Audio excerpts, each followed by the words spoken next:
Kuring cengkat kareret buku nu tadi muka nutup sorangan jika nu ketebak ku angin.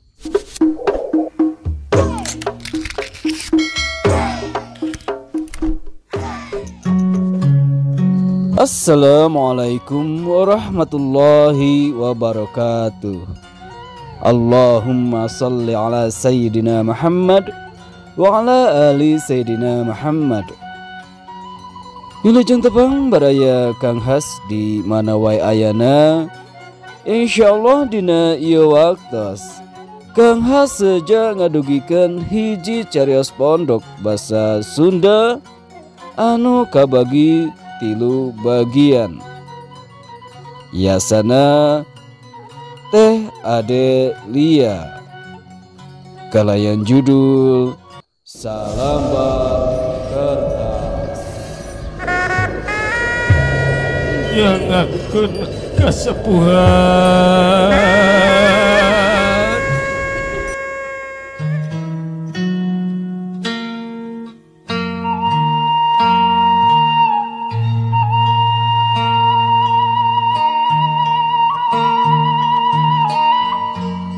Kuring Sulistiani pida nu teu aktif ku sabab teu bisa netep di hiji tempat. Alasanana ngukuntit ka salaki nu tugas pipindahan wae. Maklum abdi nagara nu saban waya kudu sadia nandonkeun nyawana. Leuweung, laut, nepi ka ngasruk kabeh jerona Papua. Mun nanya naon sabab? Panggilan jiwa sosial nu nuntut kuring ancrup dina bela negara. Ninggalkeun lembur cul kulawarga. Abah jeung mama geus ridoeun. Keun bae da nuturkeun salakina. Sulis mah ti bubudak ge teu betah di imah. Atuh nepi ka bisa jadi bidan ge panteuy biayaan ku kolot. Sabab kaparigelan jeung kepenteran. Pokna abah nyarita waktu kuring dek miang nekat nuturkeun salaki. Bral, dua emak marengan. Geus cukup hidup melaan kolot jeung adik-adik nepi ka jaru menangna. Emak mairan. Nya, boga salaki teh kuring geus rada umuran. Dah hayang mulang tarima heula kanu jadi kolot. Tepung jeung manehna basa Tsunami Pangandaran. Kuring milu jadi relawan di Kabupaten Garut. Hampir 3 bulan pagaliwota jeung TNI. Salaku bidan, kuring aktif jeung DKT, dokter kesehatan tentara. Ngarujuk pasien korban tsunami.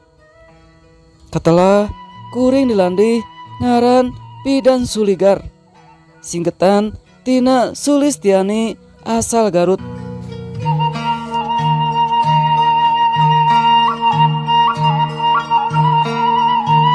Carita nu moal bisa poho guntreng jeung manehna teh bahasa aya nu dek ngajuru. Kaayaan geuyang leutak mana jauh ka ditu ka dieu.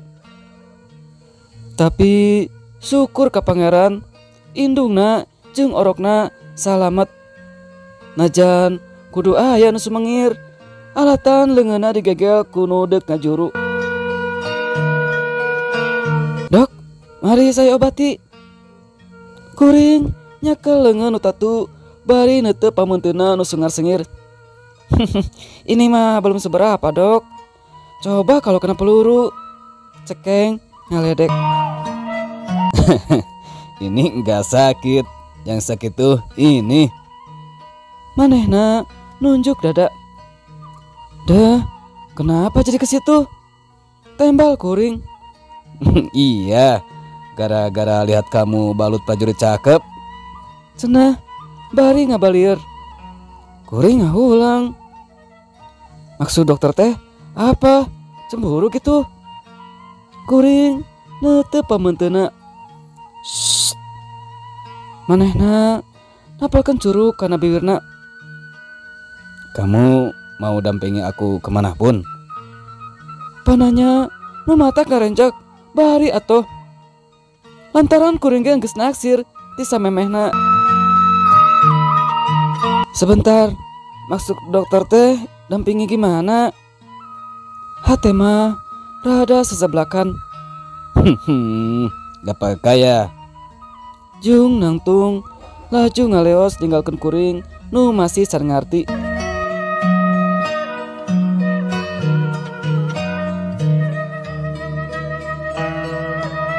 Kelap satu kangen aya nu ngongkorongan kana beheung. Kuring ngarenjak waktu malik ebreh rupa manehna nu bidangkeun imut. Dampingi hidup saya sampai akhir hayat. Pokna tandes teu basa-basi. Dok, teu kebat. Manehna teu nungguan jawaban. Ngingkig ngiles dina poekna wanci janari. Kuring ngembang cipanon. Kongkorong nu make gagantel ngaran manehna dicekel ti papareket. Celengok dicium. Kuring sujud dina lemah nu beus. Ya Rob, melaras sedok kuring nedapi tuduhna dina jalan kasayan. Teka rasa cipanon ngalembere.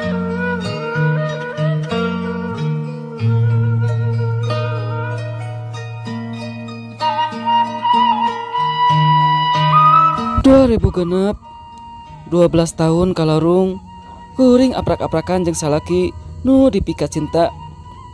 Boga anak sajodo cicing di lembur diurus ku kolot kuring.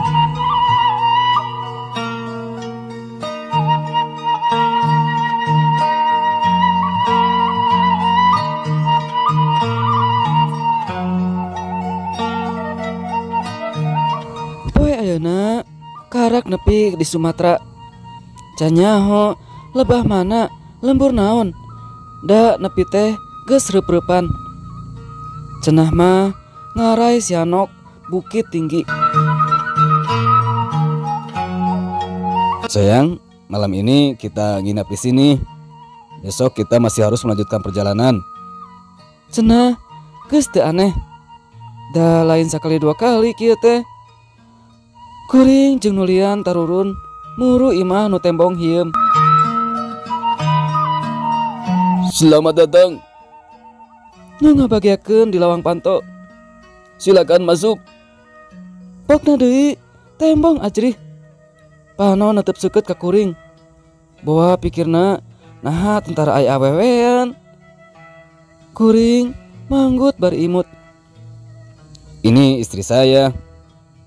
Salaki nyekel lengan bangun nu surti kana kasihan kuring nu rada gugup. Oh ya, ada kamar terpisah kalau Anda sudah berkeluarga. Cenah laju asup miheulaan nuduhkeun kamar pikeun kuring. Kuring teu talangke blus ka kamar. Nya lumayan batan eueuh mah. Ngan kaambe nyelengseng aya nu teu merenah dina congo irung. Tua noh bauna.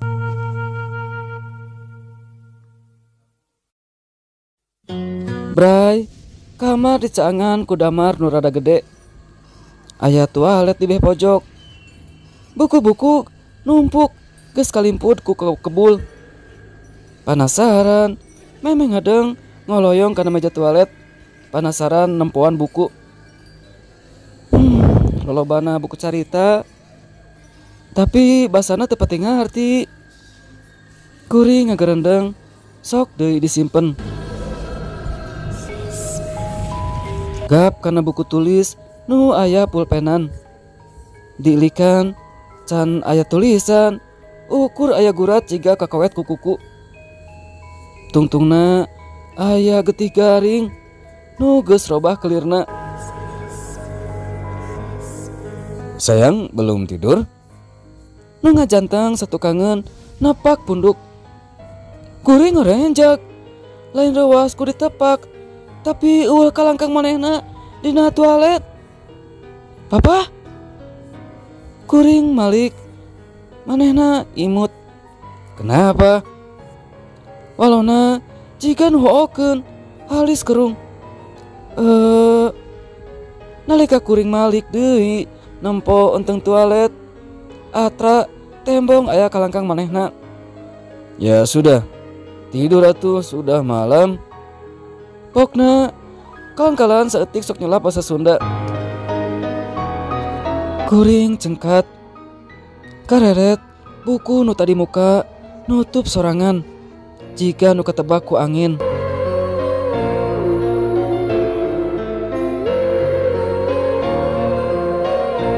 Cag barayang sakitu anu kapihatur carios pondok salambar kertas dina bagian kahiji. Yasana Teh Adelia.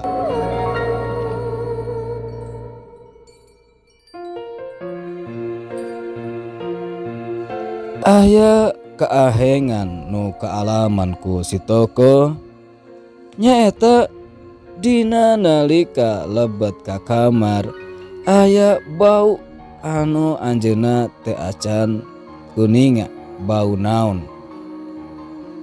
Saterasna anjeunna menakan buku kosong keneh, namun aya gurat kawas tapak kuku sarta aya getih anu geus garing.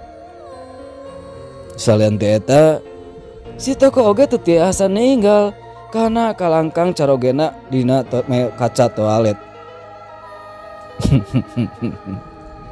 Misteri di kawitan. Antos wae carios anu salajengna. Kalayan dipungkas wae. Assalamualaikum warahmatullahi wabarakatuh.